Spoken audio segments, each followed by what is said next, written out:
एक लंबा अंतराल तुम्हारे बिना, तुमसे बिछुड़े मैं जी कैसे गई। जाने कैसे यह प्रश्न मेरे भीतर गूंजा। मैं सन्न घर से बाहर तुम्हारी यादों के साथ, मुश्किल होता है, बहुत मुश्किल।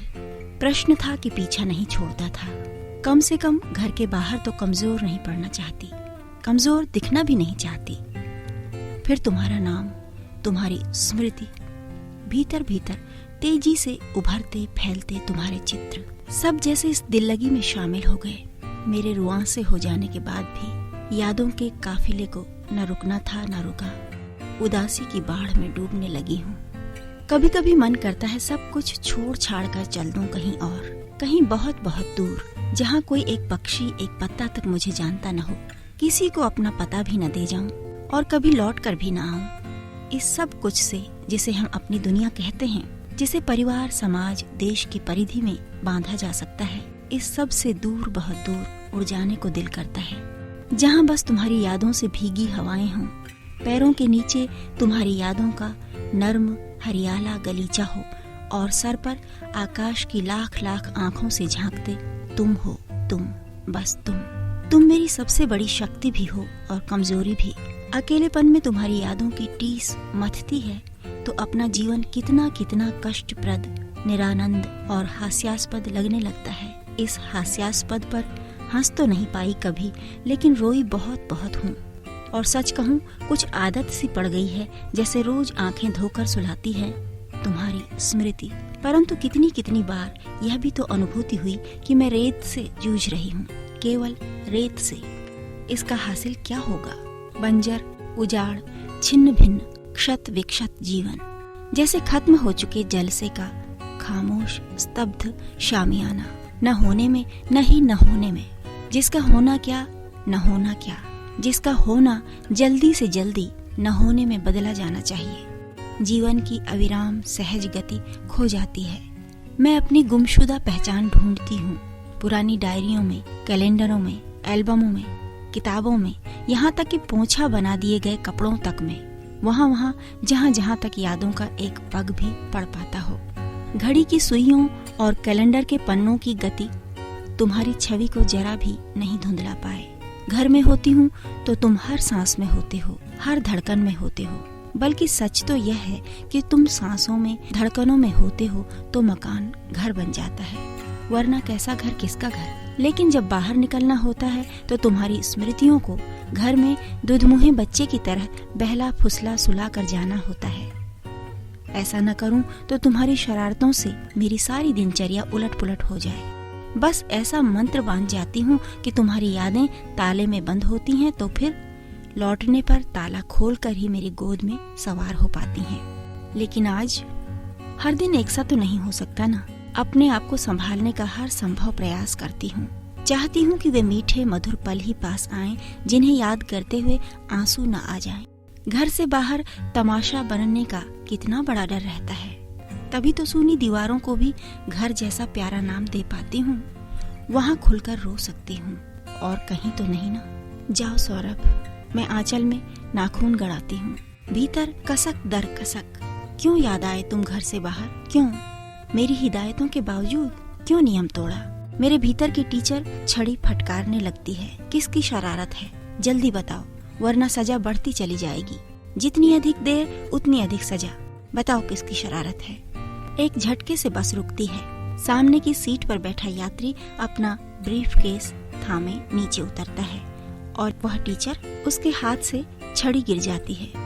बस का दरवाजा झटके से बंद होता है और शीशे के पार उतरे हुए व्यक्ति के सर के बाएं भाग पर, बालों के बीच मांग पर दृष्टि थम जाती है। बस इतनी सी बात थी। उफ।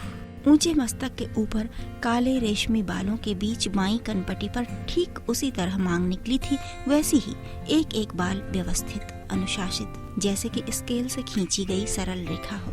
एक भी बाल दाएं से बाएं नहीं, बाएं से दाएं नहीं, बिल्कुल तुम्हारी तरह। उस व्यक्ति का चेहरा मैंने नहीं देखा, उसके नाक नक्श मैं नहीं पहचानती, उसका नाम पता मुझे नहीं मालूम। बस एक मांग काढ़ने की शैली, इतनी सी बात। पता नहीं कब दृष्टि उसकी मांग पर पड़ी और बस तुम्हारी यादों ने टीसना मथना शुरू कर दिया मुझे। दिल बहुत बहुत उदास हो चला है। सुबह घर से सोच कर चली थी कि लौटते हुए खूब शॉपिंग करनी है, पर अब कुछ नहीं हो पाएगा। एक भी चीज ठीक से न देख परख सकूंगी, न खरीद पाऊंगी। न आज खरीदारी नहीं, किसी से मिलना जुलना नहीं, बस सीधी घर जाती हूँ, ताला खोलकर भीतर चटकनी चढ़ा देती हूँ। कपड़े बदलने, हाथ मुंह धो लेने तक की सामर्थ्य नहीं है। प्योर सिल्क की साड़ी बर्बाद होती है तो हो, यहाँ दिल ही नहीं संभाला जा रहा है। साड़ी भला क्या चीज है। भूख उमड़ने लगी। आओ सौरभ, कहीं से भी आओ, कैसे भी आओ, बस मेरे पास आ जाओ। सच मैं खुद नहीं समझ पाती कि मैं जिंदा कैसे हूँ। लाख समझाऊं खुद को, आंसू हैं कि रुकने का नाम नहीं लेते। मेरा तकिया गवाह है, कभी आकर देखो तो इस बदरंग तकिए पर पिछले 5 सालों में मैंने कितने ही रंग बिरंगे खोल चढ़ाए हैं। खोल के आंसू धुल धुल जाते हैं, तकिए के दाग नहीं। और कहाँ उड़ेलूं अपनी पीड़ा को, कैसे समझाऊं तुम्हें अपने दिल का हाल। किस पते पर लिख भेजूं, किस नंबर पर फोन करूं, किसे संदेश वाहक बनाऊं। भीतर तड़प बल खा रही है, दर्द बूंद बूंद रिस रहा है। कभी कभी लगता है सौरभ, मैं ही थी वो शापित शकुंतला जिसकी अंगूठी खो गई, और तुम ही थे वो दुष्यंत जो शकुंतला को पहचान नहीं सका। परंतु ऐसा कुछ भी तो हमारे साथ नहीं था। गिने चुने क्षणों का साथ ही तो होता था। अगर इसे चंद चुटकुलों की दोस्ती भी कह दें तो अतिशयोक्ति नहीं होगी। यूं ही आंखों की क्षणिक भेंट और महीन सी मुस्कुराहटों का सिलसिला, और क्या। बहुत प्रैक्टिकल न सही, पर इतनी बुद्धू भी नहीं थी मैं, इतनी अव्यावहारिक भी नहीं। तुमने कब क्या जादू टोना कर दिया, क्या हो गया ऐसा। क्यों मैं सारे संसार को भुलाकर बस तुम्हें याद करती रहती हूँ। मेरे तमाम हुड़दंगिये दोस्तों से तुम कुछ अलग थे, परंतु ऐसा कुछ तब तो नहीं लगा था कि मैं हमेशा हमेशा के लिए तुम्हारा साथ चाहूँ। न कभी तुम्हारी तरफ से ऐसा संकेत मिला था। फिर तुम्हारे चले जाने के बाद दुनिया में तुम ही तुम क्यों रह गए। क्यों हो गए दिन कंटीले और दुखदायिनी रातें। इस बीच कितने दोस्त छूटे। प्रीता दिल्ली विश्वविद्यालय में पढ़ाने चली गई। मंजू अपने शोध के सिलसिले में हैदराबाद चली गई थी। वहीं उसने कोई प्राइवेट फर्म ज्वाइन कर ली। वो घुन्ना विपुल IAS में सेलेक्ट हो गया। राधा ने अमित से शादी करी थी और रिश्तेदारों के घोर विरोध के कारण उन्हें भी यह शहर छोड़कर जाना पड़ा। आजकल वे पूना में हैं। राधा के जुड़वां बेटे हुए हैं। प्रतिभा को उसकी इच्छानुसार कहीं गांव के स्कूल में नौकरी मिल गई है। सुप्रतिम मुंबई चला गया। सुना है उसने वहाँ कपड़ों का कारोबार ऐसा जमाया कि लाखों में खेल रहा है।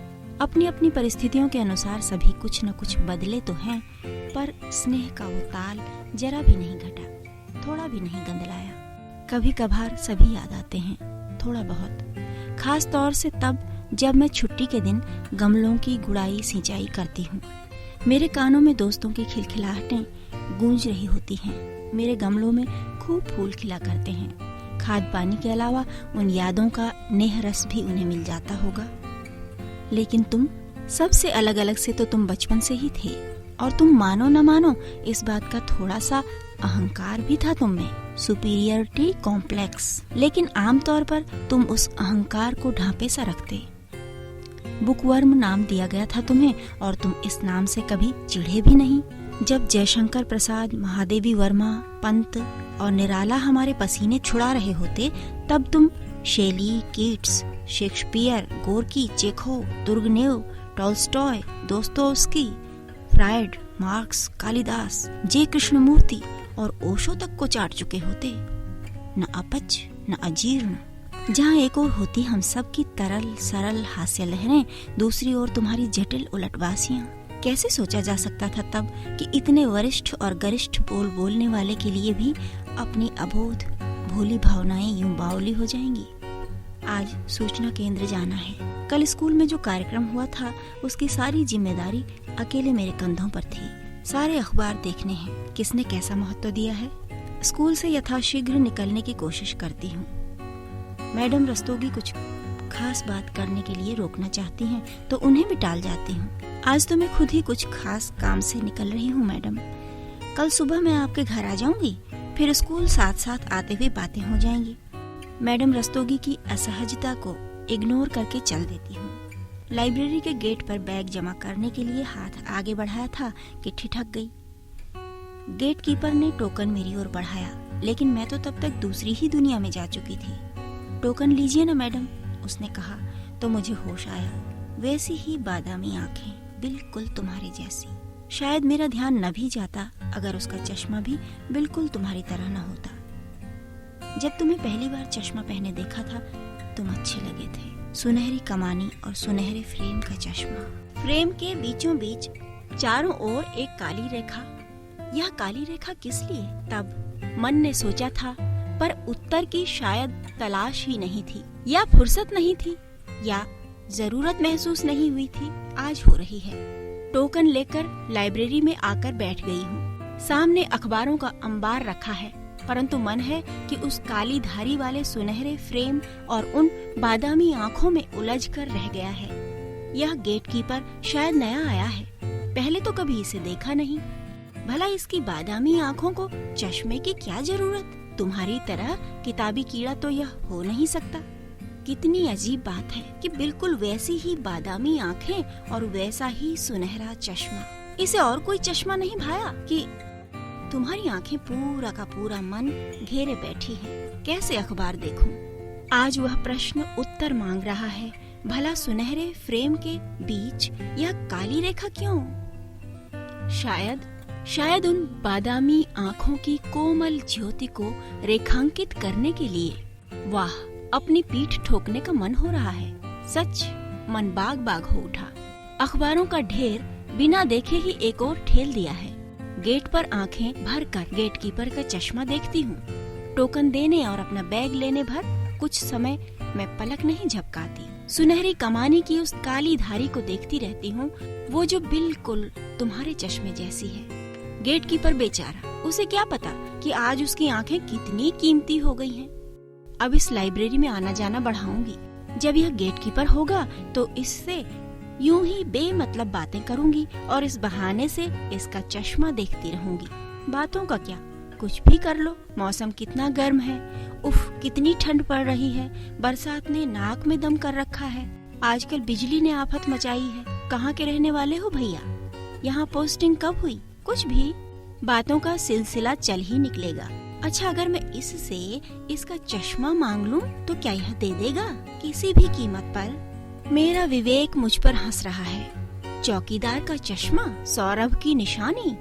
हा हा, जे भगवान ने मनुष्य को दिमाग क्यों दे दिया? बस दिल ही दिल दिया होता तो दुनिया कितनी खूबसूरत होती।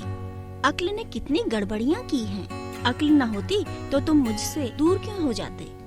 हमारे ग्रुप में से कोई भी न बिछड़ता। सब कुछ वैसा ही आनंदमय रहता। वही कह कहे, वही धौल धप्पा, वही गुलगपाड़ा, वही एक दूसरे की खिंचाई और वही दुनिया को खूबसूरत देखने वाली दृष्टि, वही सहयोग, वही साझापन, आनंद से छल छल। सब कुछ क्यों खो गया सौरभ? तब अगर मैं समझ पाई होती कि तुमसे बिछुड़कर मेरा यह हाल होगा तो कसम से मैं बायोलैब में घुसती और अपनी खोपड़ी से अक्ल नाम का कबाड़ निकाल फेंकती। आज कम से कम मेरी ऐसी दुर्दशा न होती कि एक चौकीदार से उसका चश्मा मांगने को जी चाहे, वह भी किसी भी कीमत पर। अक्ल के परिपोषण में ही तो मैं अपने आप को, अपनी भावनाओं को तब ठीक से समझ नहीं पाई। उफ, अगर आज मैं यह कसम खा भी लूं कि कल से मैं इस लाइब्रेरी की ओर मुंह भी न करूंगी, तो भी कसम बस आज रात भर ही रहनी है। कल तो उसे टूटने से मैं नहीं बचा पाऊंगी। इस बार वेतन मिलने पर मैं सबसे पहले चश्मा खरीदूंगी, सुनहरे फ्रेम का चश्मा, जिसमें सुनहरी कमानी के बीच चारों ओर बारीक काली धारी हो। कितनी अजीब बात है। तब जिसे सिरफिरा, झक्की, खबती, बुकवर्म कहते और उस पर हंसा करते थे, और जो सब कुछ सुनता हुआ भी स्थित प्रज्ञ मुद्रा में झीनी मुस्कान लिए बैठा रहता, आज उसी की याद में जिंदगी मुझे कोंच रही है। आज वेतन मिला है, कुछ बढ़ोतरी के साथ। सब खुश हैं, मैं भी। आज मुझे चश्मा खरीदना है। मन ही मन शर्म भी महसूस करती हूँ। क्या कहेंगे सब लोग? अच्छी भली आँखों पर चश्मा, जब नजर कमजोर ही नहीं है तो। अच्छा, फोटोक्रोनिक ले लूंगी। बाहर धूप का बहाना होगा और अंदर धूल से आँख में एलर्जी का बहाना गढ़ लूंगी। बाद में तो कहने को हो ही जाएगा कि चश्मे की आदत बन गई है। अपनी ही धुन में लंबे डग भरती जा रही थी कि एक तमतमाए चेहरे वाले अभिभावक सामने पड़े। आप ही पुष्पलता मैडम है ना? जी हाँ, कहिए क्या काम है? हालांकि उनका चेहरा देखकर तो मन में आया कि कहूँ कहिए क्या शिकायत है, पर मैं मन की बात क्या करती, तब तक तो वे चिंगाड़ ही पड़े। मैथ आप ही पढ़ाती है ना? देखिए जरा हमारे बेटे की कॉपी देखिए, 5 नंबर का सवाल है, उत्तर तो बिल्कुल सही दिए हैं, तब बताइए कि बाकी का 2.5 नंबर कहाँ गया? आप तो 2.5 ही दिए हैं। आधे नंबरों में नाश्ता पानी कीजिएगा क्या, या पूरे नंबर देने के लिए घूस रिश्वत लीजिएगा? वे बाईं हथेली के ऊपर रखी खुली किताब पर दनादन दायां हाथ पीटे जा रहे थे। आसपास 8-10 लोग जुट आए हैं। सारा मूड गुड़ गोबर हो गया। इस खबीस को आज ही टपकना था, लेकिन अभी तो इससे निपटना जरूरी है। मैंने ध्यान से कॉपी देखी और महाशय से बोली, श्रीमान जरा गौर से देखिए, आपके बेटे ने प्रश्न का उत्तर भले ही सही लिखा है, लेकिन सवाल सही विधि से नहीं किया है। यह गणित है, नियमों से बंधा विषय, इसमें कल्पना की उड़ान नहीं भरी जा सकती, मनमाना ढंग नहीं अपनाया जा सकता। ए मैडम जी, अभी सीधे ढंग से कह रहे हैं ना, तो चबर चबर करती हैं। सीधे से हमारे बिटुआ को 5 में से 5 दीजिए, नहीं तो जाते हैं हम मैनेजर के पास। बेहतर है कि आप मैनेजर के पास ही चले जाएं। मैं पिंड छुड़ाकर बगल से निकली ही थी कि कुछ खटका। मुड़कर देखा, पलकें झपकी, फिर देखा, अरे वैसी ही उठंगी नाक, जैसे नाक की नोक पर कुदरत ने एक नन्ही सी गेंद चिपका दी हो।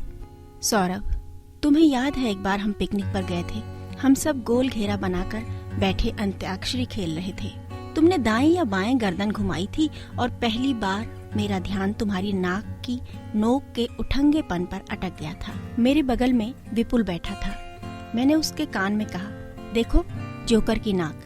वह इधर उधर देखने लगा तो मैंने फुसफुसाया, सौरभ की नाक देखो, सौरभ की नाक देखो, अगर इसमें थोड़ी सी हवा भर दी जाए तो यह ठीक वैसी ही बन जाएगी जैसे जोकर की गेंद लगी नाक होती है। नहीं? बहुत कम हंसने वाला विपुल जोर से हंस पड़ा था और फिर सब लोग 2 भागों में बंट गए थे। लड़कियों ने मुझे पकड़ लिया, लड़कों ने विपुल को घेर लिया। बताओ क्या बात थी, तुम हंसे क्यों? कोई चुटकुला था, कोई सीक्रेट, कोई सरप्राइज? एक तुम ही थे जो अलग थलग पेड़ से टेक लगाए आकाश निहार रहे थे। इतने लोगों के दबाव के बाद भी न मैंने वास्तविकता बताई न विपुल ने, और फिर विपुल ने ही कोई चुटकुला सुनाकर यह जंग निपटाई थी। लेकिन मुझे बतौर सजा 10 चुटकुले सुनाने के लिए कहा गया। मारे घबराहट के 2-3 चुटकुले सुनाते मेरी नानी मरने लगी। राधा ने एक चुटकुला पर्ची पर लिखकर चुपचाप मेरे कुर्ते की कोर के नीचे कर दिया। 2 चुटकुले विपुल ने घुटनों में मुंह छिपाकर फुसफुसाए, जिन्हें मैंने ऊंची आवाज में दोहरा दिया। इस तरह कहीं 6 चुटकुले हो पाए थे। अभी 4 मौत और सामने थी। बेसिर पैर के 2 चुटकुले तत्काल बनाकर सुनाए। सब खूब हंसे और मुझे आश्चर्य हुआ कि क्या सचमुच मैंने हंसने योग्य बात कह दी थी। अब सजा के 2 कोड़े बाकी थे। अचानक मुझे राजा जनक की सभा में अष्टावक्र वाला प्रसंग याद आया और मैं वही सुनाने लगी। राजा जनक के दरबार में बड़े बड़े विद्वान रहते थे। एक बार जब राजसभा विद्वानों से खचाखच भरी हुई थी, तभी वहाँ अष्टावक्र पधारे, जिनका शरीर पोलियो के कारण 8 जगह से टेढ़ा मेढ़ा था। उनका व्यक्तित्व व चाल देखकर राजसभा में सभी लोग हंसने लगे। तभी अष्टावक्र बोले कि तुम सब लोग ब्राह्मण नहीं बल्कि चमार हो। इस पर दरबार में सन्नाटा छा गया। सबके चेहरे तमतमा उठे कि इस एंगे भेंगे ने इतने अपमानजनक शब्द कह दिए। अब राजा जनक ने बड़े ही शांत स्वर में अष्टावक्र से पूछा कि तुमने इन ब्राह्मणों को चमार कहकर क्यों संबोधित किया। इस पर अष्टावक्र बोले कि महाराज, यदि ये सब ब्राह्मण होते तो मेरी बुद्धि को देखते परखते, लेकिन इन्होंने तो केवल मेरे चमड़े को देख परख कर ही मेरे व्यक्तित्व के बारे में अपनी अवधारणा तय कर ली। चमड़े की पहचान तो चमार ही रखते हैं महाराज। राजा जनक इस उत्तर से प्रसन्न हुए और उन्होंने हंसने वाले ब्राह्मणों को धिक्कारते हुए अष्टावक्र की प्रशंसा की। धत तेरे की, यह भी कोई चुटकुला हुआ? बड़ा विरोध उठा। तब उस घड़ी उस क्रूर विदूषक मंडली से तुमने मेरी रक्षा वैसे ही की थी जैसे कृष्ण ने कौरवों की सभा में द्रौपदी की। तुमने कहा कि चुटकुले हंसने के लिए होते हैं।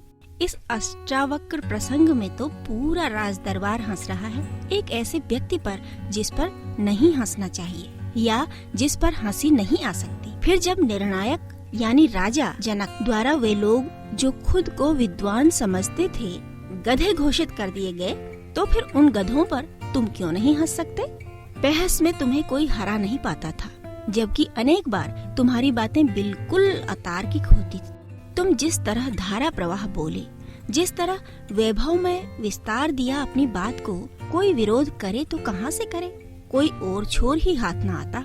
तुम्हारी दिव्य दार्शनिकता के दर्शन करके सभी अचंभित थे और साफ दिख रहा था कि इस विलक्षण वक्ता की शाब्दिक बाजीगरी ने उनके चेहरों पर उकताहट फैला दी थी।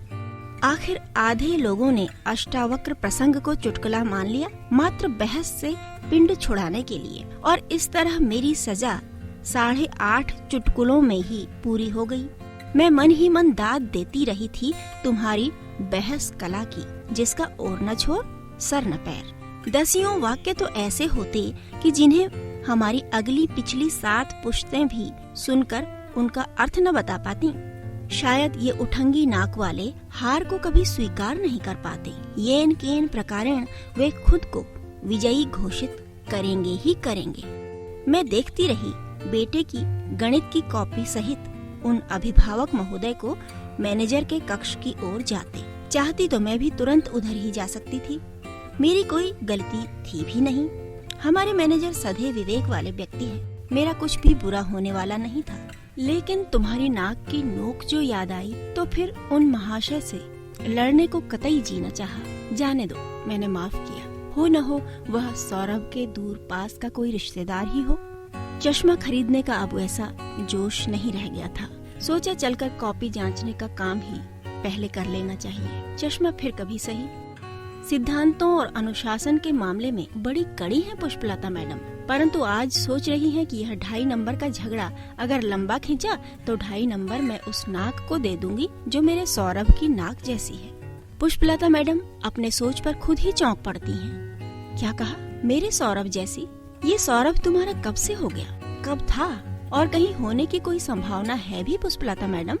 एक विद्रूप हंसी के साथ घर की ओर जाने वाली बस में बैठ गई हूँ। जिंदगी 100 प्रश्न कर रही है सौरभ, इनके उत्तर कहाँ से लाऊं? स्वप्न पलकों पर उतरने के लिए छटपटाते हैं, इन्हें कैसे बहलाऊं? 5वीं मंजिल का फ्लैट, न जमीन अपनी न आसमान अपना, त्रिशंकु की तरह अधर में लटका हुआ। इस तरह कई बार सोचती हूँ। कोई नई बात तो है नहीं, परंतु आज लिफ्ट से बाहर निकलते ही कुछ नया दिखा। दरवाजे के पास फर्श पर बैठी हुई एक लड़की, जिसका चेहरा उसके घुटनों के ऊपर बाहों के घेरे के बीच छिपा हुआ है। अरे नीरू, तुम कैसे आई? न कोई चिट्ठी न फोन।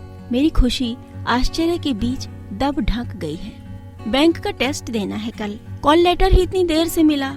मैं तो बहुत अपसेट हो गई दीदी। और यहाँ तुम्हारा वॉचमैन, देखने में सींकिया पहलवान पर जुबान का उतना ही खुर्राट। एकदम मूड बिगड़ गया। अच्छा, कल ही नया वॉचमैन रखा है, शायद ड्यूटी आज से शुरू की है। खैर मैं देखती हूँ उसे। पहले तुम फ्रेश होकर कुछ खा पी लो। वैसे बात क्या हुई थी? गेट के अंदर आने ही नहीं दे रहा था दीदी। बोलता है पुष्पलता मैडम अभी घर पर नहीं है। दूसरा किसको जानता है तुम इस बिल्डिंग में? अब बताओ दीदी, तुम्हारे इस घर में तो मैं पहली बार आ रही हूँ, किसी का भी नाम कैसे बताती? 10 बार कहा कि पुष्पलता मैडम मेरी सगी दीदी हैं, तब कहता है कि वो हैं ही नहीं, तो तुम बिल्डिंग में घुसकर क्या करेगा? दूसरा किसी को भी नहीं पहचानता है। पागल है क्या वह? बगल वाली भाभी जी से फोन पर बात कर लेता, वो तुम्हें गेट से ही लेवा लाती। बेवकूफ को अभी समझाती हूँ। चाय खत्म करके मैं सीधे वॉचमैन के सामने पहुँची। वह स्टूल पर बैठा सड़क के नजारे में मग्न था। सींकिया पहलवान। नीरू ने ठीक ही कहा था, पर उस छरहरी काया में गजब की फुर्ती चुस्ती का आभास मिल रहा था। वॉचमैन, मैंने यथासंभव सख्ती बटोर कर कहा। Yes madam. वह खड़ा हो गया। मैं पुष्पलता हूँ, फ्लैट नंबर 24। उसने सैल्यूट मारा और मुस्कुराया। हुक्म कीजिए मैडम। मैडम हुक्म क्या करें, दिल दिमाग ही गड्ढमड्ढ हो रहे हैं। इसे पहले कहीं देखा है क्या? नहीं। उसकी मूछों पर दृष्टि अटक गई। वैसे ही बिल्कुल सौरभ की शैली में। होठों के किनारे सूत भर ऊपर तक साफ, नाक के नीचे 2 सूत तक साफ, और इसके बीच घनी काली बड़ी सुंदर तरतीब से संवारी हुई मूछें। वॉचमैन, मेरी छोटी बहन आई है, कुछ दिन यहीं रहेगी। मेरे पीछे भी उसे कोई परेशानी न होने पाए, ध्यान रखना। पुष्पलता मैडम वॉचमैन को कड़ी डांट पिलाने आई थी।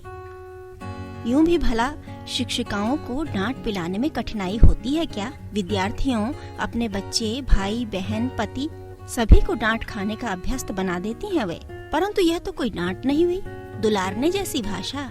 हा हा, हार गई मैडम, एक और वॉचमैन से हार गई। अपना ही मन हंसता है। क्या करती, उस उल्लू ने मूछें ही ऐसी बनाई थी, वही संवार। विद्यार्थी जीवन में हम कैसे कैसे अजूबे अजूबे खेलों का आविष्कार किया करते थे। कितनी सृजनात्मकता थी हम सब में। उस बार हम 6-7 लोग बैठे तो अच्छी खासी कला प्रतियोगिता हो गई थी। बस एक एक पेंसिल और 2-2 रफ पेपर्स लेकर। किसी को भांति भांति की नाक बनाने को कहा गया, किसी को किस्म किस्म की आंखें, तो किसी को अनेकानेक प्रकार के सर और किसी को तरह तरह की मूछें। आधे घंटे का समय था, मेरे हिस्से में मूछें बनाने को आई थी। आधे घंटे बाद सबकी कॉपियां जमा हुई। 20 तरह की नाक, 10 तरह की आंखें, 25 तरह के होंठ। सबसे आखिर में बारी आई पुष्पलता की कॉपी की। पूछो मत, हंस हंस करके सबके पेट दुख गए थे। एक पेपर तो समूचा कोरा ही था और एक पेपर पर 2 तरह की मूछें बनाई गई थी। एक तो हिटलर की बटरफ्लाई कट मूछें, जिसे बनाने में बस थोड़ा सा समय दिया गया था, यह सब ने पहचान लिया था। और दूसरी कोई भी न पहचान पाया कि यह कौन सा कट है या किसके जैसी है। जिसकी तरह भी हो, पर कड़ी मेहनत की है कलाकार ने, कोई अवार्ड मिलना चाहिए उसे। कह-कहों के साथ साथियों ने मेरी पीठ ठोंकी। अच्छा हुआ उस दिन तुम कॉलेज नहीं आए थे, वरना मैं पकड़ी जाती। और तुम भी जाने क्या सोचते। तब मैं मन ही मन थैंक गॉड करती रही थी। पर आज मन में एक कसक उभरी है कि काश उस दिन तुम भी होते। सब पहचान लेते कि मैंने किसका अक्स उतारा है और तुम भी देख लेते। जो मैं न समझ पाई शायद तुम ही समझ लेते। शायद वायद नहीं, तुम सचमुच समझ लेते। तुम उस मनोवैज्ञानिक गहराई में आसानी से उतर लेते जहाँ मैं अब पहुँच पाई हूँ। वो चांद सितारों तक को पहचानने वाले मेरे साथी, तुम कहाँ चले गए? काश कि इस बेजुबान को भी पहचान गए होते। परंतु तब कहीं तुम किसी को उद्धव बनाकर योग का संदेश भेज देते। नहीं सौरभ, जो हुआ अच्छा ही हुआ। एक पर्दा रह गया, वो दुख इस दुख से ज्यादा भारी होता। अभी तो दिल को बहलाने की 100 सूरतें हैं। स्कूल में पढ़ाना है, सांस्कृतिक कार्यक्रमों और कला प्रतियोगिताओं का अतिरिक्त बोझ भी उठाए हूँ, बिना किसी अतिरिक्त लाभ के। बहुत सी समस्याएं ले लेकर मेरे छात्र मेरे पास आते हैं। बड़ा सुकून मिलता है उन्हें सुलझाने में। बाकी कुछ घर की व्यस्तता है, पास पड़ोस है, दूर बैठे भाई बहनों और माँ पिता की चिट्ठियाँ। कुल मिलाकर खुश हूँ। लेकिन तब क्या होता जब मेरे अव्यक्त को तुम व्याख्यायित करते? नहीं, बायोलैब की मेज पर पिनों से जड़ी मेंढकी, उसकी चीरी जाती त्वचा, खींच तान कर पहचानी जा रही अंतड़ियाँ, हृदय, फेफड़े, क्लिनिकल स्टडी। उफ, मैं उस भयंकर स्थिति से बच गई। नहीं, जो है ठीक है। दीदी डांटा वॉचमैन को। नीरू बच्चों से उत्सुकता लिए मेरी आंखों में सीधे सीधे देखती है। हाँ, अब वह तुम्हारा ध्यान रखेगा। कोई काम हो तो उसे बता देना। मैं नीरू से नजर बचाकर रसोई में खटर पटर करने लगती हूँ। नीरू अपने टेस्ट की तैयारी में जुटी पड़ी है। मैंने बहुत दिनों बाद कायदे से खाना बनाया है। नीरू की पसंद की 2-3 चीजें भी वह पढ़ रही है। मैं कॉपियां जांच रही हूँ। परंतु इस सब के साथ हर जगह, हर तरफ तुम्हारा चेहरा तैरता रहा है सौरभ। अच्छा, ठीक वैसी ही मूछें अगर कोई मोटू राम बना ले तो क्या उसकी मुस्कान वैसी ही लग पाएगी जैसी कि तुम्हारी? नहीं ना? अच्छा हुआ यह वॉचमैन पहले वाले की तरह मोटा ताजा नहीं है। लेकिन अब सुबह शाम गेट पर आंखें अटकेंगी, भटकेंगी, ढूंढेंगी सौरभ का सहस्त्रांश ही सही। क्यों दुख परोस गए मेरे जीवन में? इसलिए कि तुम्हारी मुखरतम आलोचक थी मैं? नहीं, बहुत कुछ जानने वाले भी कुछ बातों में बिल्कुल अनभिज्ञ हो सकते हैं। यह विवेक का दखल है। टेलीफोन का बिल देखकर लगा कि बस अभी बेहोश हो जाऊंगी। 6,000 रुपए! हे मेरे परमात्मा, ये 2 महीने का बिल है या 2 साल का? 6,000 यानी सारी की सारी महीने भर की पगार। हे भाई, एक अदद पेट, एक अदद घर का किराया, बिजली पानी का बिल, बस का किराया और घर के लिए भी कुछ मदद, ये सब क्रियाकर्म कैसे संपन्न होंगे? नींद किसे आती? अब मैं फोन कटवा ही दूंगी बाबा, जरा सी सुविधा के लिए जान थोड़ी देनी है। किसी दिन हार्ट अटैक हो जाएगा। उल्टा सीधा 4 मग पानी डालकर कौवा स्नान किया, ज्यों त्यों साड़ी लपेटी और टेलीफोन विभाग के शिकायत कार्यालय की ओर रुख किया। गेट के पास जाकर ही अचानक देखा कि मैंने साड़ी उल्टी पहनी हुई है। आज तो अक्ल ही उलट पुलट हो रही है। गनीमत है कि चप्पल सही पहनी है। क्या मैं अंदर आ सकती हूँ? मैंने उन सज्जन से पूछा जो सतर्क कुर्सी पर त्रिभंगी मुद्रा में आरूढ़ थे। उन्होंने मुंह न खोला, हल्के से मुस्कुराए और दोनों पलकों को मूंद कर थोड़ा सा गर्दन हिलाकर जिस तरह अंदर आने की स्वीकृति दी, उस अदा पर मर मिटने को जी चाहा। हद है, तुम शिकायत करने आई हो? शिकायत? मेरा विवेक चीखा, दिल सहमा। सर, ये मेरा टेलीफोन बिल है। देखिए 6000 का बिल आया है। STD भी नहीं है और सारा दिन मैं घर से बाहर होती हूँ। घर पर ताला रहता है। सुबह शाम मुश्किल से 2-4 कॉल होती होंगी। फोन पर गप्पे मारने की न मुझे आदत है न शौक, नहीं मेरे पास फालतू बातों के लिए समय है। फिर ये 6000 का बिल कैसे आया? इतना बोलते बोलते मैं गुस्सा भी हुई, रुआंसी भी हुई। आवाज में शिकायत, क्रोध, अविश्वास, नफरत, करुणा और व्यंग्य जाने क्या क्या आया। लेकिन अगला वैसे ही त्रिभंगी मुद्रा में बैठा बैठा निर्लिप्त भाव से मुस्कुराता रहा। आप क्या करती हैं? उसने पूछा तो जी चाहा कि कहूँ बस फोन करती हूँ सारे दिन, तभी तो यह बिल आया है। पर ज्यों त्यों खुद को जज्ब किया और संक्षिप्त उत्तर दिया, पढ़ाती हूँ। तभी इतनी अच्छी तरह बोल सकती हैं। आप अच्छी वक्ता भी हैं। मुस्कान वैसे ही स्थायी थी चेहरे पर। कुछ याद आने लगा। सूरदास की पंक्ति, जा तन की झाई पड़े, श्याम हरित दुति होए। कुछ ऐसा ही रंग, दुबली देह, इसकी भी कोई राधा जरूर होगी, तभी ना हरित दुति। थोड़ा मोटा नहीं हो सकता था? या फिर बैठने का सही ढंग ही सीख लेता? या सौरभ, तुम ठीक से क्यों नहीं बैठते? ये क्या कुर्सी पर त्रिभंगी मुद्रा बना लेते हो? बस एक मोर मुकुट की कमी लगती है। आवाज तो यूं भी तुम्हारी बांसुरी से कम नहीं है। कुर्सी काठ की है, मैं तो नहीं। तुम क्या चाहती हो? मैं काठ की कुर्सी पर काठ के उल्लू की तरह बैठूं? मेरी बला से उल्लू की तरह बैठो या गधे की तरह। मेरे हाथ से बिल सामने वाले के हाथ में गया तो ध्यान आया कि मैं कहाँ हूँ और कहाँ पहुँच गई थी। सर, मैं कल रात भर सो नहीं पाई हूँ इस चिंता में, मैंने भरसक शिकायती स्वर में कहा। आज आप रात भर चैन से सोइए, कल आपको सही बिल मिल जाएगा। देखता हूँ गलती कहाँ हुई है। वैसे हमारे यहाँ सब काम कंप्यूटराइज्ड हो रहे हैं, शिकायतें भी बहुत कम हो गई हैं। आगे आपको शिकायत करने नहीं आना पड़ेगा। अब वह गंभीर था, एक जिम्मेदार अधिकारी की तरह। लेकिन मेरा दिल बहुत उदास हो चला।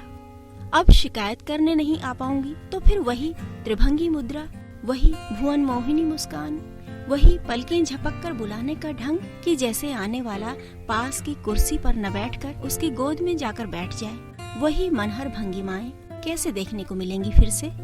तुम कैसे खोए सौरभ, और कैसे सर्वव्यापी हो गए। मन में दुख छटपटाने लगे, दिल शिकायतों से टूटने लगा। इधर सब कुछ ठीक ठाक चल रहा है। इंसान क्या चाहता है? रोटी, कपड़ा, मकान, सुकून के साथ वो सब उपलब्ध हैं। स्कूल में हर साल वही पाठ्यक्रम पढ़ाना होता है। तोते की तरह रट गया है सब कुछ। पढ़ने वाले पुष्पलता मैम से खुश रहते हैं। हर नए साल पर ढेर से ग्रीटिंग्स मिलते हैं। हर शिक्षक दिवस पर 20 बुके सुबह सवेरे घर पर पहुंच जाते हैं। लाख ना करने पर भी कितने प्यारे प्यारे गिफ्ट। आपका बर्थडे किस दिन होता है मैम? आप हमारे घर आइए ना, आप हमें बहुत अच्छी लगती हैं मैम। शायद ही किसी दूसरी टीचर के घर यूं बेधड़क जा पाते हों बच्चे। यहाँ पुष्पलता मैम की कई छुट्टियाँ घर पर भी बच्चों के बीच कट जाती हैं। बच्चे चाउमीन बना रहे हैं, चाय बना रहे हैं, सलाद काट रहे हैं, सूप बना रहे हैं, बर्गर तैयार कर रहे हैं। कितने कितने सुखद दृश्य, जैसे अपना बचपन, अपना कैशोर्य स्थिर हो गया काया में इन विद्यार्थियों की कृपा से। मैं कृतज्ञ हूँ, उन्हें भरपूर प्यार देती हूँ, उनकी भावनाओं का ख्याल रखती हूँ। वे खुलकर अपने दिल की बात कह सकते हैं मुझसे। चुस्त अनुशासन के साथ भी सबकी प्यारी हैं पुष्पलता मैम। प्रिंसिपल भी खुश रहते हैं। उन्हें अनुशासन चाहिए, अच्छा काम चाहिए, अच्छी उपस्थिति चाहिए, अच्छी प्रस्तुति चाहिए, अच्छा व्यक्तित्व और अभिभावकों की संतुष्टि चाहिए। और उनका कहना है कि पुष्पलता मैम में सब गुण हैं। कुछ पहले से थे, कुछ धीरे धीरे आवश्यकता अनुसार अर्जित विकसित कर लिए हैं। घर से भाई बहनों और मम्मी पापा की चिट्ठियाँ आती रहती हैं, कभी कभी फोन भी। आपने कितना प्यारा कार्डिगन भेजा दीदी, मम्मी को भी शॉल बहुत पसंद आया। पापा तो उस दिन से बस आपका भेजा जैकेट पहनकर ही ऑफिस जाते हैं। घर से कुछ मांगा नहीं जाता, बस खुशी मिलती है अपनों की खुशी में। जमा पूंजी भी रखती हूँ कि जाने कब कठिन वक्त आ जाए। शादी के लिए कितनी ही बार कितने ही लड़कों की बात की मम्मी पापा ने, मैंने ही मना कर दिया। कितनी प्यारी सी जिंदगी जी रही हूँ पापा, कौन जाने शादी करके मेरी सारी खुशियाँ छिन जाए। मेरे पास कहीं कुछ भी तो कमी नहीं। कभी ऐसा महसूस होगा तो साथी भी मिल जाएगा। बस मैं आप सबको खुश देखना चाहती हूँ, निश्चिंत देखना चाहती हूँ, वैसे ही मस्त देखना चाहती हूँ जैसे कि मैं हूँ। तुम्हारे जैसी परफेक्ट पर्सनैलिटी तो कहीं ढूंढ कर भी नहीं मिल सकती, पापा गर्व से कहते हैं। मम्मी की तकलीफ को भी धीरे धीरे पहुँचती रहती हूँ। शादी करके किसे सुखी देखा है मम्मी तुमने? आएगा ऐसा वक्त भी आएगा जब शादी सचमुच शादी होगी। हम तुम भी वो वक्त देखेंगे, तब मैं शादी कर सकूंगी, वरना यूं ही बेमौत मरने को मैं तैयार नहीं हूँ। मम्मी भी इस मानसिकता में संतोष पाने लगी हैं। अब बाकी कोई चिंता नहीं। तुम्हारी यादें हैं सौरभ, तुम्हारी छवियां हैं, तुम्हारी स्मृतियां, तुम्हारे सोच है मेरे इर्द गिर्द। एक रूपहला संसार रचा हुआ है जिसे और कोई नहीं पहचानता, पर मैं अक्सर इसमें भी खुश रहती हूँ। टीसों पर काबू हो गया है, या जाने मैं टीसों की इतनी अभ्यस्त हो गई हूँ, एडिक्ट हो गई हूँ, नशेड़ी, पता नहीं। फोन की घंटी बजी, लेटे लेटे ही रिसीवर उठा लिया मैंने। उधर से किलक, मैं राधा, पहचाना पुष्पी? अरे राधा, मैं उछल पड़ती हूँ। कैसी हो? कहाँ से बोल रही हो? अमित कैसा है? बेटे कैसे हैं? ढेरों ढेर प्रश्न और लंबे लंबे उत्तर, तब भी जैसे बहुत बहुत कुछ पूछना बाकी रह जाता है। क्या तुम अकेली रहती हो? राधा ने पूछा। सौरभ है ना मेरे पास, मेरा चॉकलेट सोल्जर। मैं जैसे कोई राज बांटती हूँ राधा से। वो फिर किलकी, तुमने शादी कर ली, मुझे खबर भी नहीं दी। हट, उसकी पत्नी से पिटवाएगी मुझे। तो क्या बिना शादी के उसके साथ रह रही हो? थोड़ी देर मौन रहा, परंतु गेंद मेरे पाले में थी। क्या जरूरी है कि उसकी देह भी मैं अपने साथ रखूं? मन उदास हो चला है। तो क्या प्राण निकाल कर रख लिए हैं अपने पास?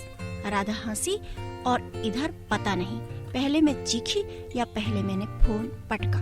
कनपटियां झंझना रही थीं और उसके अतिरिक्त मैं समूची चेतनाहीन हो गई थी। फोन की घंटी फिर बजी तो चेतना लौटी।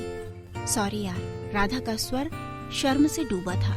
फिर करुण होकर बोली, हम लोग इसी तरह तो बोला करते थे बेसिर पैर की बातें। वह बदरस आज भी मन में हरियाली भरे रहता है पुष्पी, बस उसी शैली में मुंह से निकल गया। I am really sorry. अब तक मैं संभल चुकी थी। व्यावहारिक बनकर कहा, नहीं नहीं कोई बात नहीं, बस मैं ही कुछ ज्यादा भावुक हो गई थी। वह जितना मेरे पास है उसमें से कुछ घट नहीं सकता, लेकिन उसके एक रोए का अनिष्ट भी बर्दाश्त नहीं कर सकती मैं राधा। मेरी भी दुआएं ले ले यार। किस लिए? उसके सारे रोए सलामत रहें इसके लिए। हम दोनों हंसी, बेलौस हंसी, वही पुरानी वाली। बहुत बहुत देर तक हम हंसती रहीं और हंसते हंसते ही उसने फोन रख दिया। इतना हंसने के बाद उसके फोन रखते ही पता नहीं क्यों दिल रोना चाहता है। आज जी भर कर रोने का मन है। आज आंसुओं की बरसात हुआ चाहती है। आज मैं बहुत डरी और घबराई हुई हूँ। आज मैं जीवन से त्रस्त हूँ। तुम कहाँ हो सौरभ? आज तुम्हारी हथेलियों पर अपने आंसुओं से मेहंदी रचाने को जी चाहता है। कैसी विचित्र पीड़ा है। क्या है यह? प्रारब्ध का अभिशाप? क्यों भीतर से रिश्ता इतना पुख्ता हुआ जाता है, जबकि तुम कहाँ हो, कैसे हो, क्या करते हो, मुझे कुछ भी नहीं मालूम। क्यों तुम्हारी एक एक अदा याद आती है, एक एक बात याद आती है, और जितना मुझे मुग्ध करते हो उतना ही क्षुब्ध भी क्यों कर देते हो। चित्त जर्जर हो चला है। छलनी, तुम ही बताओ कैसे जीऊं पल पल इस तरह तुम्हारे बिना, तुम्हारे साथ।